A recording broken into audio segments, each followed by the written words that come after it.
నిన్న సార్ని ఒక క్వశ్చన్ అడిగారు. ఏమని అడిగారు ప్రెస్ మీట్‌లా? సార్ గురుకులాల ఇక్కడ ఫుడ్ పాయిజన్ అయింది. హాస్పిటల్‌లో అడ్మిట్ అయినారు పిల్లలు. దాని గురించి మాట్లాడరా అంటే, ఈయన గారు ఏమంటాడో తెలుసా?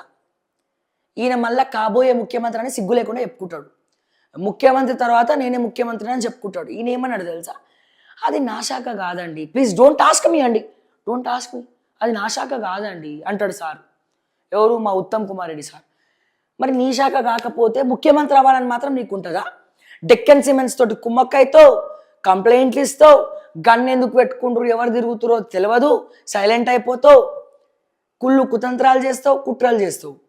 మళ్ళీ నాకు తెలియదండి, అది నా శాఖ కాదండి అనాలే మనం పక్కకెళ్ళి. గాథ ఇన్నయ్యతో దేశ భద్రతకు హాని.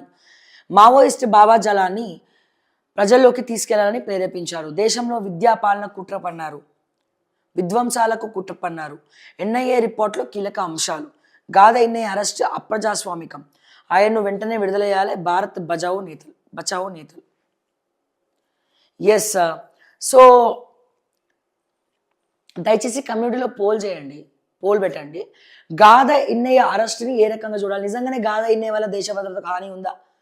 గాథ ఇన్నయ్యని ఎన్ఐఏ పోలీసులు వదిలిపెట్టాలని అనుకుంటున్నారా? మీ మద్దతు తెలపండి దయచేసి. ఎస్ అంటే ఎస్ అని, నో అంటే నో అని తెలియజేయండి. కమెంట్స్ రూపంలో మీ అభిప్రాయాలను కూడా దయచేసి తెలియజేయండి. ఈడీ ఛార్జ్షీట్పై సమాధానం ఇవ్వండి. నేషనల్ హెరాల్డ్ కేసులో సోనియా రాహుల్కు ఢిల్లీ హైకోర్టు నోటీసులు. విచారణ మార్చి 12కు వాయిదా.